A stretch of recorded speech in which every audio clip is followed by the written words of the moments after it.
भोगी न खाई भोगी तो सदा रोगी. भोगीचे महत्त्व. मकर संक्रांतीच्या आदल्या दिवशी साजरा करण्यात येणारा आनंद उपभोगणारा सण म्हणजे भोगी होय. पहाटे लोक लाकूड धनइंधनाने शेकोट्या पेटवतात. या दिवशी सकाळी घर तसेच घरासोबतचा परिसर स्वच्छ केला जातो. घरातील सर्वजण पाण्यात तीळ टाकून अभ्यंग स्नान करून नवीन कपडे परिधान करतात. दारात रांगोळी काढतात. या दिवशी सासूरवाशिणी मुली संक्रांतीला माहेरी येतात.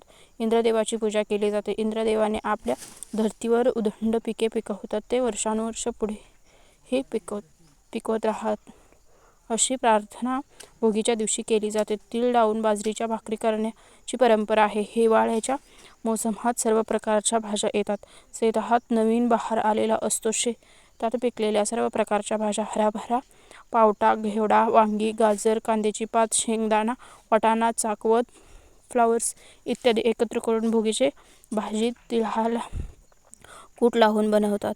लोणी, पापड, वांग्याची भरीत, चटणी आणि मुगाची किंवा उडदाची खिचडी करण्याची परंपरा आहे. ही भाजी भाकरी घरच्या देवाला व इंद्रदेवाला अर्पण करून प्रार्थना करतात. तिळाचे तेल, कापसाची वात, दिवा व ते